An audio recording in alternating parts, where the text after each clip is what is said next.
1, 2, 3, 4, little jab, back. There, back, down. And go to the side.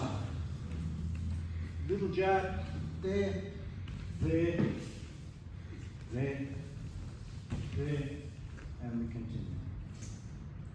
Right, let's drill. It comprises 10 moves, but they are critical moves. And one of them is what to do when you are confronted by somebody wielding a stick and you just have your hand like this. Right? You're just holding it like that. And suddenly, be aware of the answer, suddenly there's a downward strike on the, to your head. So the problem that most people do is that they go, okay, oh, that doesn't really work because there's just as much chance of it hitting me anyway, going over the top. Or it could smash the stick. This is rattan, so but that's a very last ditch thing to do. So what is the answer? Well, for a start, most of the time, you're going to kind of go, oh, okay, I've got this hand forward with my right leg. But if you think about the defensive posture, you kind of keep the, ideally, to be effective in the counter, you keep your powerful hand behind. But for self-defense, we mostly start with the right leg forward because we're not thinking fight. But here I'm going to step back anyway, to there. How do I deal with that strike? This is why I'm teaching the drill today. How do I deal with that strike without getting it smashing straight down? I angle it. So what I'm going to do is I'm going to just push it that way. Now that seems like it'll still hit the fingers. Most of the force will have gone. And the other part of it is that we're going to keep the hand, just the thumb, like that. So now, one. I'm going to start here because I can do that. So this is not a, this is just a standard starting position for Joe. But here we are, I'm holding it at the quarter. He punches, strikes down, and you'll see it's live. Strike with a bit of force.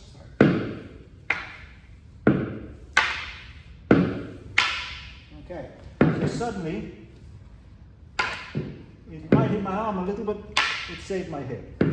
So, we can try this. It's better to have protective gear when you're going full bore, or potentially have the different sort of spongy material. But it works as a last ditch. So this is important. We're very rarely in an ideal situation when we're attacked.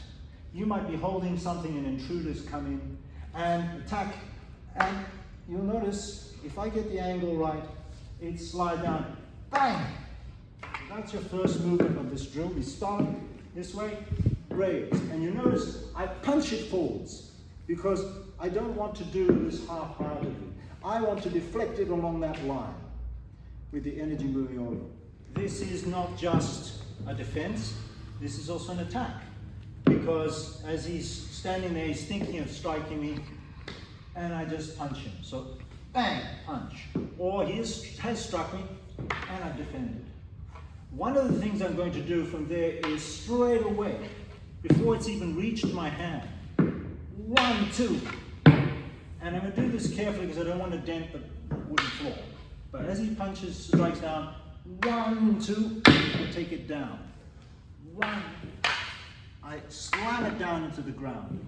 And from there, I counter. So slowly, 1, 2, 3. Sorry, I'm trying here. 1, 2, 3. Pull back, strike. Okay.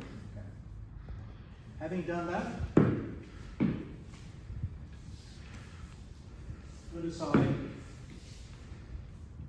Can push my leg a bit that way, just to add pressure on it, but I don't transfer the weight. Because my leg's here and immediately fall back. Watch from this angle, down the thrust, and I'm going to brush that way. What happens is, if Peter's coming around with a strike to my legs, doubly so. Notice that's almost straight.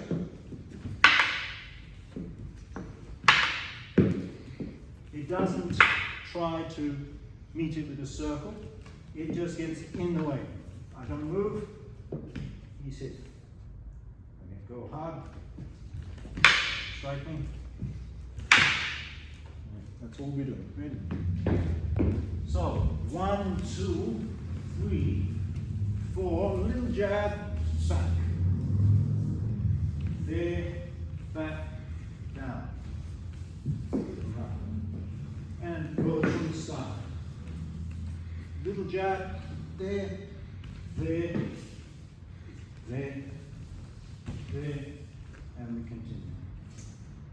Advantages of this defense. Let's say Andrew has come back and go back to the ready position. I see he's loading for a strike, and he strikes.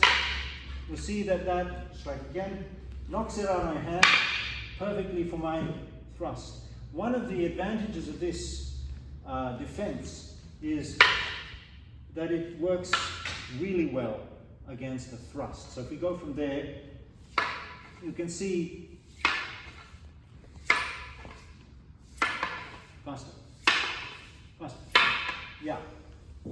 So it's not just for a downward strike, it's for a thrust. In fact, it's better placed for a thrust.